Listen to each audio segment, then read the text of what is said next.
இப்போ பார்த்தீங்க அப்படின்னா மாத்திரை அளவு நீண்டு ஒலிக்கிறது, அதாவது தனக்கு வகுக்கப்பட்ட மாத்திரை அளவை விட அதிகமாக அழுத்தம் கொடுத்து ஒலிக்கப்படுற இதுக்கு வந்து அளபடைன்னு அர்த்தம். தனக்கு வகுக்கப்பட்ட மாத்திரைகள் வந்து குறைஞ்சு ஒலிக்கிறது குறுக்கம். அவ்வளவுதான். அதிகமாக போச்சுன்னா அளபடை, கம்மியா வந்துச்சுன்னா குறுக்கம். அதுல அளபடையில இது உயிரளபடை பார்த்தோம். உயிரளபடையில என்ன சொன்னோம்? 3 இது ஷார்ட்கட். என்னது? சிஸ். சிஸ்ஸ உயிரளவு பிடிக்கும். ஃபர்ஸ்ட் செய்யுளிசை, அடுத்து இன்னிசை, அடுத்து சொல்லிசை அளபடை. செய்யுளிசைக்கு இன்னொரு பேரு இசை நிறை. இதுக்கு இன்னொரு பேரு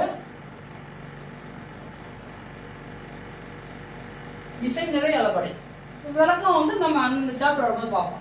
அப்ப இலக்கணம் அப்படிங்கிறது எழுத்து இலக்கணத்தை நம்ம கம்ப்ளீட்டா ஒரு எழுத்து இலக்கணத்துக்கு நம்ம ஒரு டாட் வச்சுட்டோம், புள்ளி வச்சுட்டோம். அடுத்து கோலம் போடுறதுக்கான விஷயங்களை பார்த்துருவோம். இந்த மாதிரி எழுத்து, சொல், பொருள், யாப்பு, அணி. இப்ப ஷார்ட்கட்டை திரும்பி ஒரு ரிப்பீட் பண்ணிக்கோங்க. தமிழ் இலக்கணம் ரொம்ப ஈஸியா இருக்கும். ஈஸியா அப்படின்னு மெயின் இருக்கு. ஈஸிங்கிறது எஸ்பியா, இஎஸ்பிஒய்ஏ.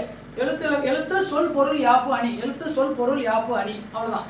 இப்ப இலக்கணம் பார்த்தோம். இலக்கணத்தை எழுத்து இலக்கணத்தோட ஒரு கம்ப்ளீட் ஸ்கெல்டன் ஃபார்முலா பார்த்துட்டோம். இது மாதிரி சொல், பொருள், யாப்பு, அணி ஒன்னுக்கு பார்த்துட்டோம். அப்படின்னா இலக்கணத்துக்கு டிஎன்பிஎஸ்சி ஒதுக்குற அப்ராக்சிமேட்டா 30 கொஸ்டின் நம்மளால தாராளமா ஃபேஸ் பண்ண முடியும். நீங்க இந்த இதுக்கு அப்புறம் நீங்க இப்போ லாஸ்ட் இயர் கொஸ்டின் எடுத்து பார்த்தீங்க அப்படின்னா நிறைய விஷயங்கள் அண்டர்ஸ்டாண்ட் பண்ண முடியும். Okay, thank you students. இது மாதிரி டெய்லி ஒரு வீடியோ நம்ம கண்டிப்பாக அப்லோட் பண்ணுவோம். உங்களுக்கு ரொம்ப ஹெல்ப்ஃபுல்லாக இருக்கும். அதில் என்ன டவுட்னாலும் நீங்கள் கமெண்ட்ஸில் நீங்கள் ஷேர் பண்ணுங்கள். முடிஞ்ச மட்டும் நாங்கள் அதை சால்வ் பண்ணி கொடுப்போம். தேங்க்யூ.